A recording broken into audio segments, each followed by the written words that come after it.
E agora falamos de livros. Furriel não é nome de pai. Os filhos que os militares deixaram na guerra colonial. Catarina Gomes, a autora e jornalista deste livro. Muito bom dia e muito obrigado pela sua presença neste Diário da Manhã. Quer-nos falar um pouco sobre este livro? Ao contrário de outras guerras, portanto, a ideia de que muitos militares, quando vão à guerra, estão fora do seu país natal, enfim, fazem filhos, não é transversal a toda a história da guerra. Mas a verdade é que em Portugal nunca se falou disto. Em 2013 eu fiz pela primeira vez uma reportagem sobre este tema para o público e desde então tenho andado a investigar este tema e o que eu constato é que há um número, enfim, não contabilizado de filhos, mas que serão milhares de pessoas, neste momento na casa dos 40 e 50 anos, que ficaram nas antigas frentes na Guiné, em Angola e em Moçambique e que procuram os seus pais até hoje. Muitos deles dizem que se sentem meias pessoas, ou seja, há aqui um problema de identidade, pessoas que não têm voz em Portugal, que estão lá nos países onde foi a guerra e que procuram os seus pais. E muitas vezes o que eles sabem do pai é precisamente, por exemplo, a patente. Esta é a história, o título vai buscar... inspira-se na primeira história de um homem que achava que o pai se chamava Furriel, como se fosse Manuel ou António, e permanece até hoje apenas com esse dado. É a única coisa que ele sabe, que era um Furriel e que era português.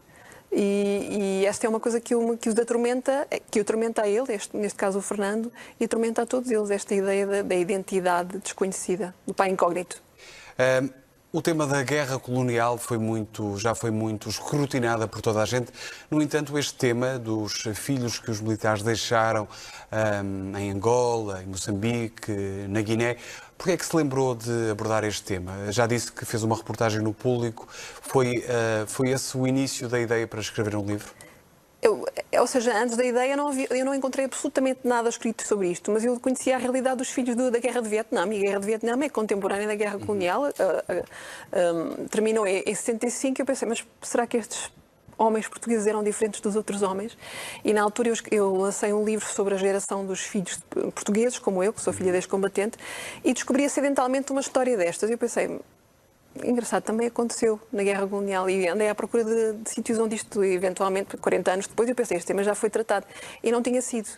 E depois eu encontrei isto tratado em blogs de ex-combatentes, mas de forma muito arredia e tímida e muito cautelosa, é muito tabu até entre eles, mas é um assunto de homens, não sai daí.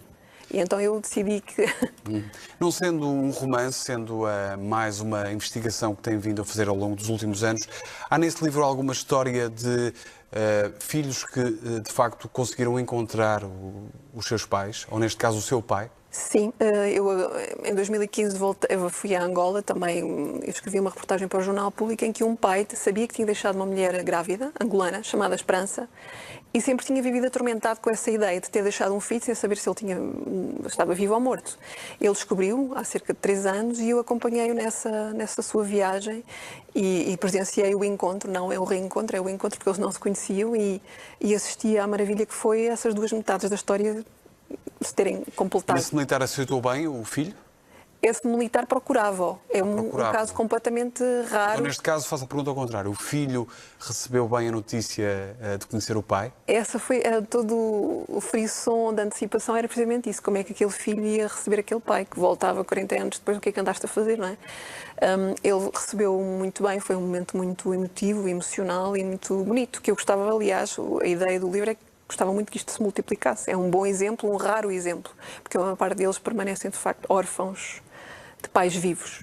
Imagino que o livro também conte histórias de pessoas que ainda não encontraram o seu pai.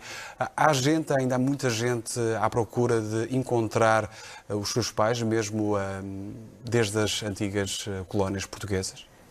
Quase todas as histórias, infelizmente, deste livro são de pessoas que não encontraram os seus pais e que me usaram, enfim, entre aspas, a mim como mensageira no fundo, deste apelo, desta procura. E eu não pude incluir, o livro está dividido em 4 partes, são sobretudo 4 histórias, mas no fim eu não pude deixar de acrescentar um anexo de todas as pessoas que nos últimos 4, 5 anos me mandaram e-mails a dizer ajude-me a encontrar o seu pai. E eu não podendo nomear o nome dos homens, dos ditos pais, por razões de privacidade, digo onde é que eles em que quartel estiveram, ou seja, se algum pai estiver interessado em encontrar o filho, talvez possa consultar esta lista e eu talvez possa ajudar. Fica então essa deixa. Furriel não é nome de pai. A autora Catarina Gomes, muito obrigado Obrigada eu. pela sua presença aqui neste Diário da Manhã.